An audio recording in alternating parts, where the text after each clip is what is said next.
gente, começando mais um Hora do Enem, o mais tradicional e importante programa diário sobre o Enem da TV brasileira. Estamos conectados mais do que nunca e vamos estar juntinhos para alcançar um ótimo resultado, pois esse ano o nosso apoio vai muito além do que você assiste aqui na TV Escola. No programa de hoje, vamos entrevistar o médico oftalmologista Edivalcio Nunes e você vai saber como ter acesso ao curso intensivo digital e assistir a teleaula do dia, apresentada pelo Lande Vieira, uma super aula de química abordando composição orgânica e química inclusiva.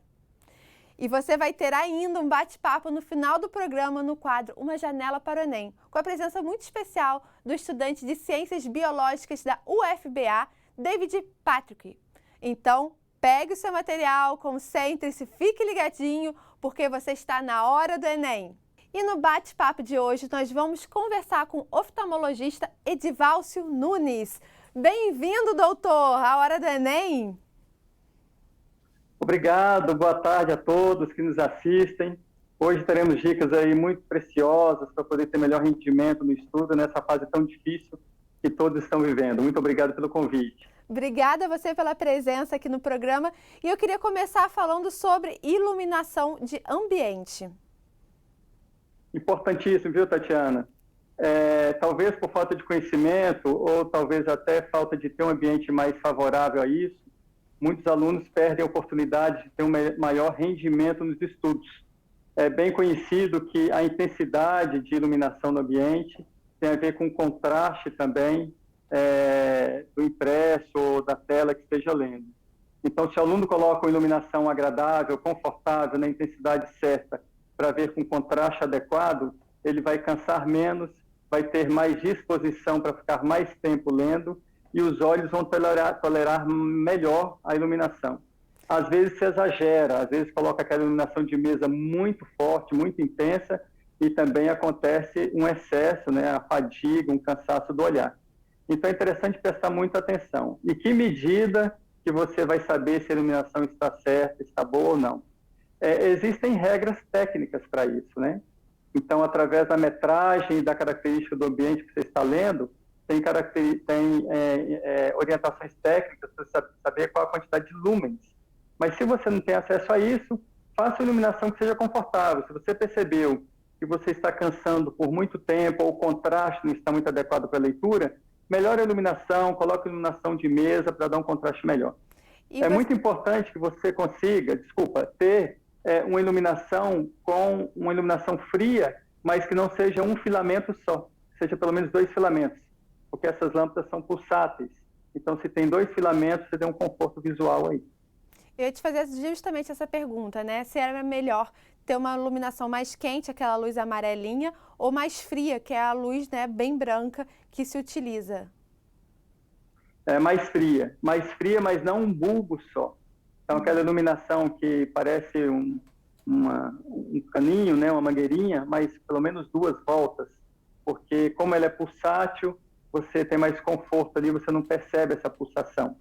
E se você tiver como ter um controle da intensidade também, você vai ter mais conforto naquele momento que você está lendo, né? Doutor, quero te agradecer demais pela presença aqui na Hora do Enem, mas antes disso eu queria que você deixasse uma mensagem final para quem está nos assistindo. É um momento difícil que estamos vivendo, muitos alunos ou não têm acesso, ou acesso é limitado a estudar online nesse período, e também tem as questões psicológicas, né, porque de certa maneira afeta toda a família, todo o ambiente social em que o aluno vive, mas tenha certeza que isso vai passar, nós sairemos mais fortes disso. Dedique, porque faz muita diferença no futuro. Os frutos que vocês colherão valerão a pena. Então não perca esperança, raça, e tudo vai dar certo. Com certeza, já deu certo. Muito obrigada, doutor, pela participação aqui na Hora do Enem. Te espero em breve para falar sobre outras dicas, pode ser? Estou à disposição. Obrigado pelo convite, um abraço a todos. Esse aqui é o doutor Edivalcio Nunes, médico oftalmologista aqui na Hora do Enem. E nesse ano, depois de longos meses sem aulas presenciais e a falta de condições para a preparação mais efetiva e abrangente das provas do Enem, a TV Escola está proporcionando aos estudantes de todo o Brasil um curso de apoio e revisão intensiva que reforça o conteúdo que você assiste aqui na hora do Enem.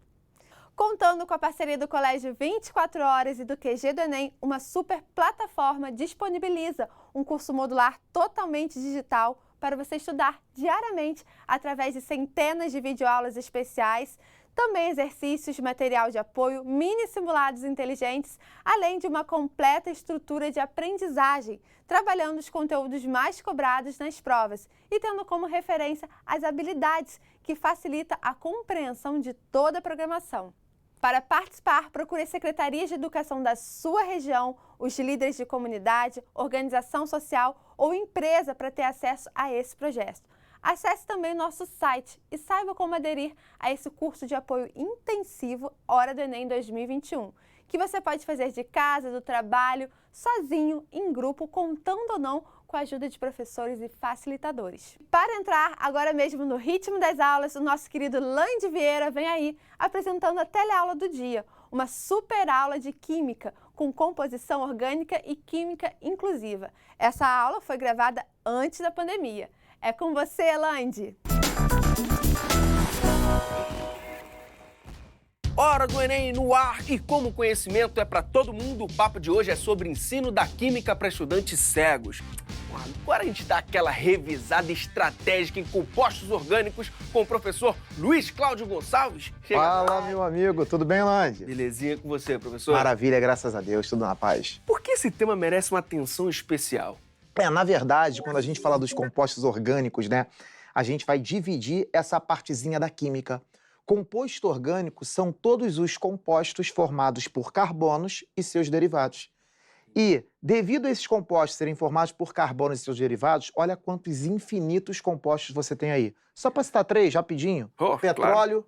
Etanol, você tem o sabão, detergente. Inclusive, a aula de hoje vai focar nesses 2. Professor, o que o aluno não pode deixar de saber quando o assunto é compostos orgânicos? Aquela revisãozinha marota. Perfeito. O que a gente tem que entender, né?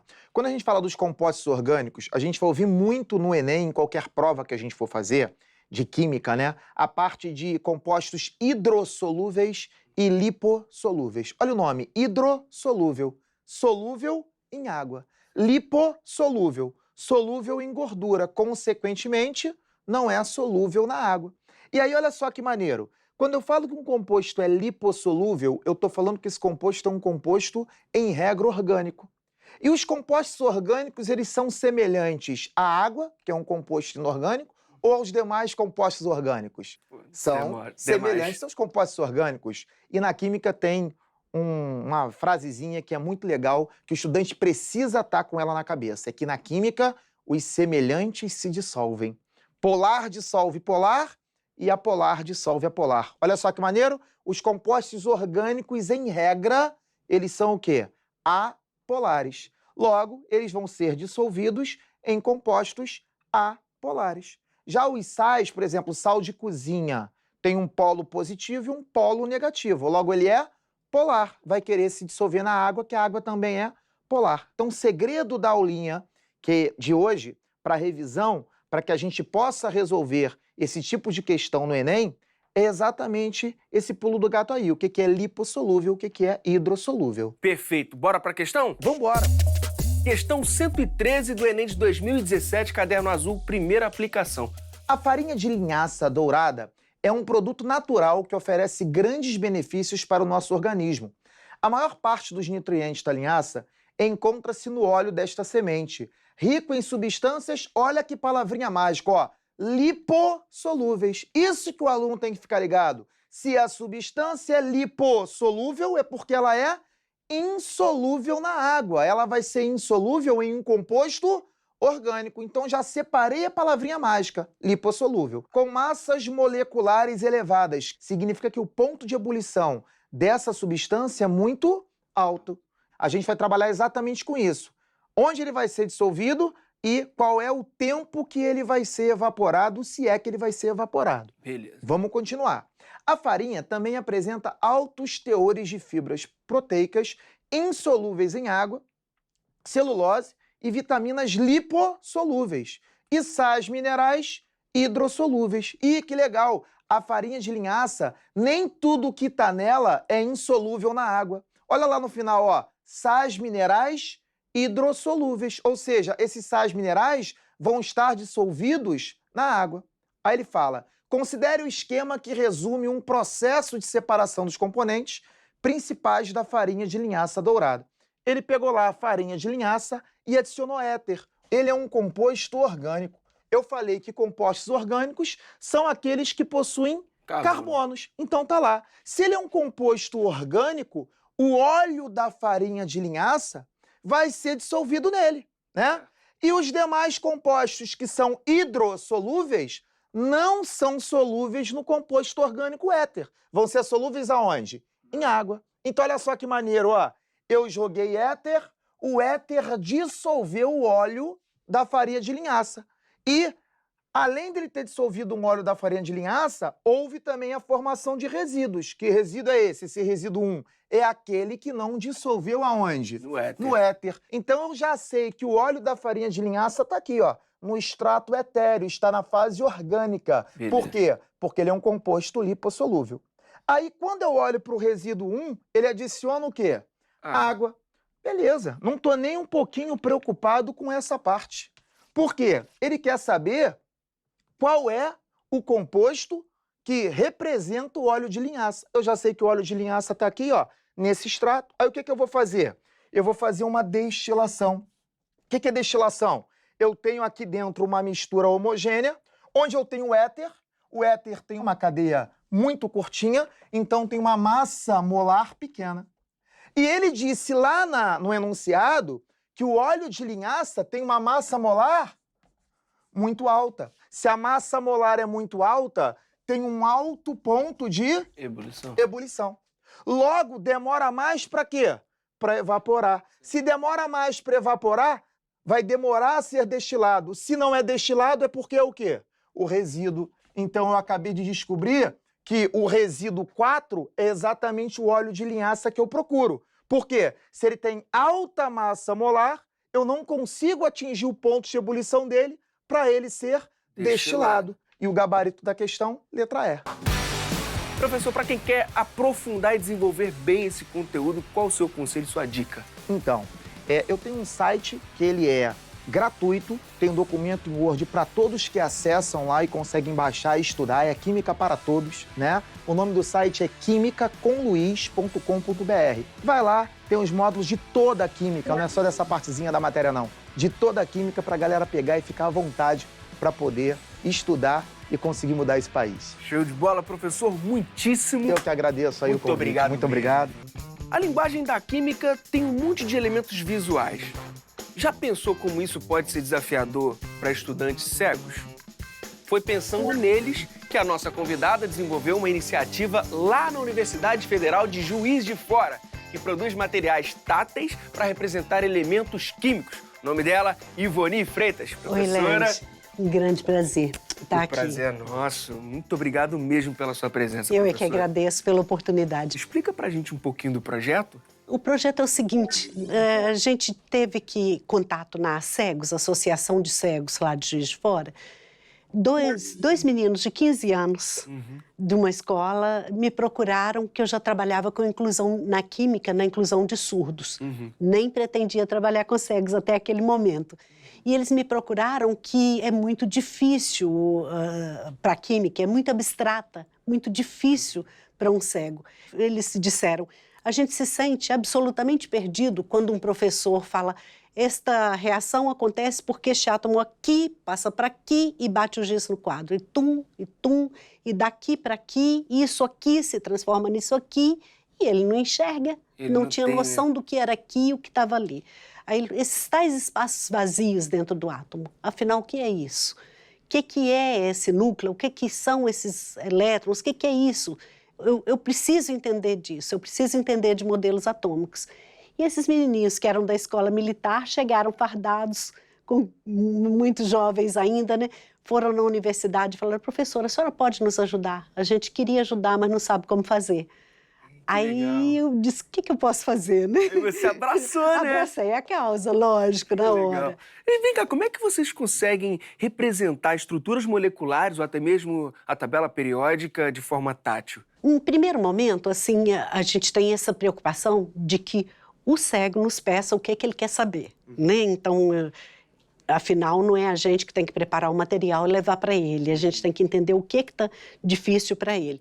E, a partir daí, junto com alguns professores mais cegos, com 2 estudantes minhas de doutorado em educação química, nós fomos desenvolvendo o material de forma com todo o material que pudesse ser de fácil acesso, né? Tipo cola de alto relevo, tipo isopor, tipo bolas de bilhar, tudo que possa vir a representar algo que ele possa tatear, que ele possa sentir onde, na ponta dos dedos, e entender o que está, a gente foi mostrando para eles, né? Foi construindo e dividindo com eles e com os professores que quiseram, né? A gente divulgou bem, a gente convidou muitos professores da rede pública para estar conosco, e outros alunos também. Entender como que era o modelo atômico, né, com a distribuição. Fizemos, então, esse modelo que representava um núcleo, os espaços vazios, a eletrosfera. Né?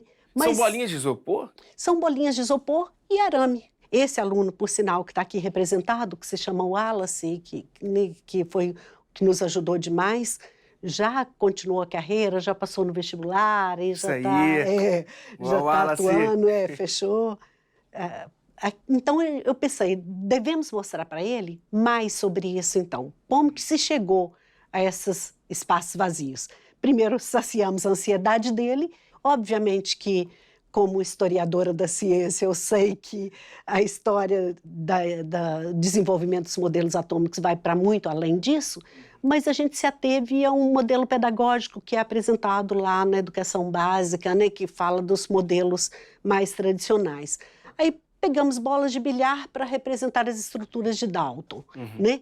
Em seguida, mostramos esse, que é com isopor, e a cola em alto relevo, que eu te falei, para representar os elétrons, que seria o modelo de Thomson, né? E depois descrevemos para eles a ampola de Crookes. Essa é a ampola de Crookes, com mais detalhe, né, com desvio para o lado positivo, do feixe de elétrons e tal, tudo aquilo que ele ouvia. Ele consegue tocar, né?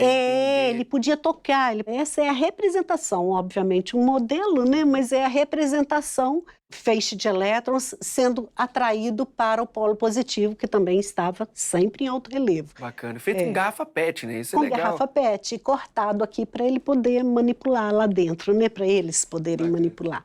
Este seria o modelo de Rutherford, com a experiência do átomo, né, batendo na folha de ouro, a clássica, que o desvio, que ele entendeu bastante bem também, e que são fios de nylon, né, e os modelos, isso aqui representando o polônio, tudo assim, tampinha de garrafa, bolinha, até que falamos do modelo de Bohr, né, na distribuição das camadas, chegou aí, ele falou, isso também não entendo. Como que se coloca os elétrons, como que vai fazendo essa distribuição eletrônica, e fizemos um outro, que é isto, né, para que ele tentasse entender a distribuição dos elétrons no diagrama de Linus Pauling, né, e eles foram entendendo essa parte também, fazendo o trabalho dele, e aí ele queria saber da tabela. Pois é, a tabela periódica. Como? Toda com fio, barbante, separando, né, fizemos com barbante. E tem uma coisa que é bem diferente também, Lande, às vezes a gente não pensa. A forma do cego congênito, aquele que nasceu cego, e o cego adquirido. Sim. Então, a gente tinha que atender a esses 2 tipos de pessoas. O cego adquirido, normalmente, ele prefere lidar com letras mesmo. Por exemplo, símbolo hidrogênio para ele prefere um H em alto relevo. Entendi. Porque ele visualiza aquilo. Ele ainda lembra aquilo que ele viu quando estudou, né? Certo. Embora ele entenda braille. Então, nós tivemos o cuidado de tentar atender a esses e também por outro motivo. Afinal, o que a gente quer é inclusão. Verdade. Então, se fosse só braille, e o vidente? E o aluno vidente que está na sala de aula? Verdade. Então, a gente sempre está preocupado com todos esses ângulos, né? Com o Muito vidente, com o cego adquirido, com o cego que geneticamente é cego, né? E aí a gente usamos separando com fios, né? Os quadradinhos da tabela, alto relevo para o hidrogênio, para os símbolos dos elementos escritos, como os símbolos Sim. dele, como a gente pode ver, e em braille, como você pode notar, que no próximo eu coloquei aqui o detalhe como que era, por exemplo. Então, aqui estão tudo isso...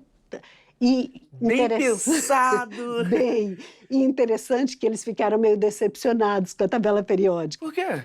Como ela é feia, porque eles achavam que ela fosse um retângulo perfeito. Entendi. Sabe? Então, sempre na cabeça ele teve um retângulo perfeito e nada diferente como ela é. Estava muito falho, não era bem assim, que se ele a montasse, ele faria uma coisa diferente.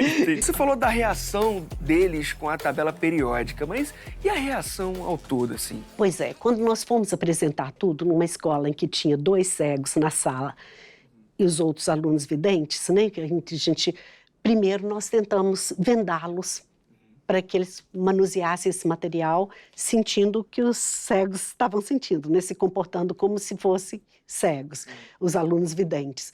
E sabe que eles também trouxeram questões para nós, cognitivas mesmo, questões conceituais, que a gente não tinha pensado a partir do momento que eles manusearam o material. Então, nós percebemos que quando a gente cria um material tátil para um cego, a gente está incluindo não só ele, como está nos dando a oportunidade de entender o que o outro aluno, o aluno vidente também, este que a gente pensa que está entendendo o que nós falamos. Uhum.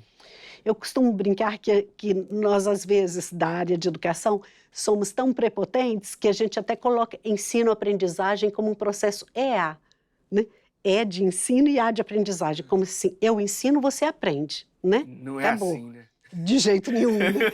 E ao ver isso, ao perceber que quando ele estava manuseando o material, quando eles estavam manuseando o material, surgiram questões que a própria professora, no caso era uma professora que nos disponibilizou a sala dela, a própria professora falou, gente, eu nunca imaginei que eles não estavam entendendo. Você falou da professora, mas eu queria saber da reação dos outros professores, não só dessa professora. Como foi? Isso é um pouco lamentável, assim, porque eu acredito, e aí eu acho que é um problema, na minha visão, da política do nosso país, que esses professores têm uma sobrecarga de trabalho tamanha devido ganharem tão pouco e ser tão pouco valorizados, que eles não nos procuram.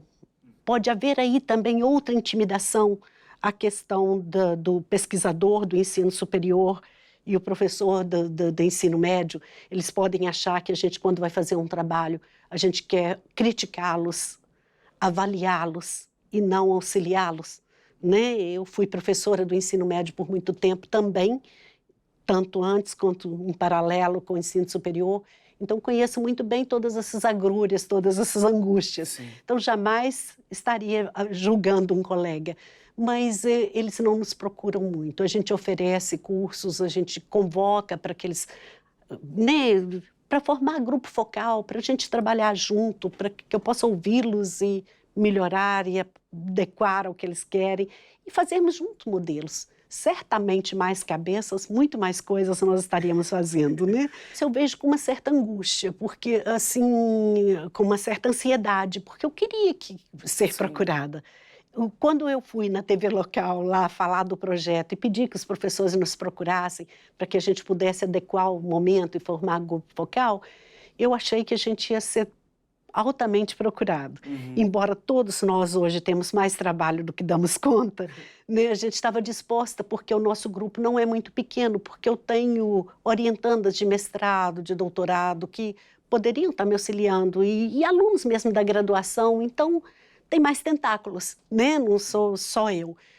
Na verdade, por dever de justiça, eu tenho de falar aqui de pelo menos 2 das nossas alunas da pós-graduação, a Jomara e a Sandra, que investiram nesse trabalho de cabeça mesmo, sabe? São doutorandas lá na área de inclusão, uma e a outra de História das Ciências, são minhas orientadas. Mas, assim, elas trabalharam muito nesse projeto também, todo mundo. Mas, assim, não fomos procurados. Eu tenho impressão agora, e essa é a nossa vontade, tentar fazer no YouTube, no Moodle, e ver se aí a gente consegue mais adeptos, mais professores que queiram. Porque o professor recebeu também, aí vem mais uma questão política, o professor recebeu a lei de inclusão como uma obrigatoriedade. Uhum. Ele já tem 30, 40 alunos numa sala de aula, que é um trabalho desumano. E tem aí um cego, às vezes um surdo, e ele não tem muito como dedicar a atenção dele, voltar a atenção dele para esse trabalho inclusivo. Estar fora de aula, desenvolvendo materiais que vai atender esse sujeito, esse indivíduo com deficiência. Então, é o que tem acontecido com a nossa inclusão. Na verdade, é só uma agregação de um aluno ali. A inclusão se faz só socialmente, porque os professores não estão dando conta ainda de fazer essa inclusão de verdade. E hoje, no Janela do Enem, a presença muito especial do estudante Davi, que vem direto lá da Bahia. Bem-vindo, Davi, à Hora do Enem! Oi, bom dia todo mundo. Tudo bem? Davi, Tudo bem. queria que você contasse um pouquinho da sua história, porque você acabou de passar para o vestibular no meio de uma pandemia e você está aí para ser um futuro professor de ciências biológicas, é isso mesmo? Eu venho de Botuporã, no interior da Bahia. É uma cidade muito pequenininha, onde todo mundo conhece todo mundo. E nessa época de pandemia, a gente acabou tendo que ficar muito em casa, né? Então, a gente aproveitou para fazer coisas que a gente não fazia antes, de aproveitar momentos que a gente não tinha. Então, é aquele momento que a gente aproveitou para estudar, que é o meu foco, foi meu foco do ano passado e eu pretendo que continuar sendo, né? Eu me formei no terceiro ano do ensino médio esse ano, através da nota do Enem, porque não teve aula presencial, minhas aulas online só vieram começar esse ano, então acabei formando esse ano com a nota do Enem. Mas o ano passado eu foquei bastante no Enem. Então, eu estudei muito em casa, eu fiz bastante pesquisa, fiquei bastante tempo resolvendo questões do Enem, porque era o que eu queria mesmo. Tipo, eu sempre me programei para conseguir a nota no Enem. Eu não pensava muito em fazer vestibulares, concurso, então eu me foquei muito no Enem mesmo. E foi isso. Você falou comigo que você é muito sociável, né? E que você estava ali. Como que foi essa sua logística? Como que você se planejou para estar estudando em casa? Pois então, eu sou muito sociável, eu gostava mais de estudar na época, tinha na escola, então eu acabava focando mais. Então, em casa, a gente aproveitar esses momentos, não é de solidão, mas de solitude, então, para dizer assim, a gente aproveitou fazer coisas que a gente não sabia. Então, não sabia ou fazer melhor. Então, acabei estudando em casa através de videoaula. Eu acho que é a maneira mais didática de estudar através de videoaula, porque mesmo que a gente tenha um professor presencial, que eu gosto muito de estudar com um professor ministrando aula, eu gosto muito, então a minha opção foi videoaula mesmo, que eu consigo ter mais facilidade e estudar através de questões, que eu sempre gostei de resolver questões, mesmo na época da escola mesmo, gosto de resolver questões, tipo, lista enorme de questão, vai acabar treinando, né? A gente está com o David, direto lá da Bahia, falando um pouquinho da sua história.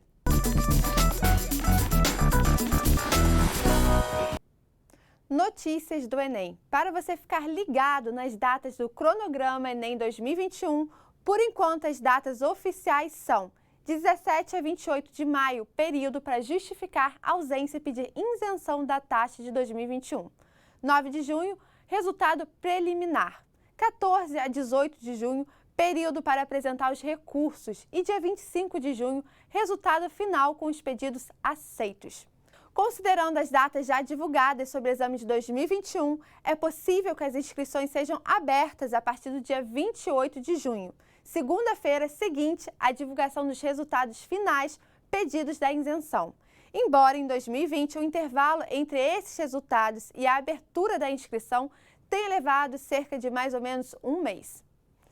E assim chegamos ao final do programa de hoje. unindo conteúdo, orientação, dicas e muito apoio para você. A Hora do Enem permanece ao seu lado.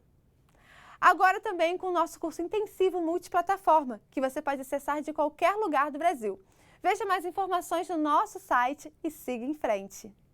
Porque é preciso recuperar o tempo perdido. É hora de ter confiança, é hora de estudar. Confie sempre em você, continue firme. Lembre-se, estamos sempre conectados e cada vez mais juntos, pois essa é a sua hora, a Hora do Enem. Até amanhã com muito mais programa e muito mais estudos. Até lá!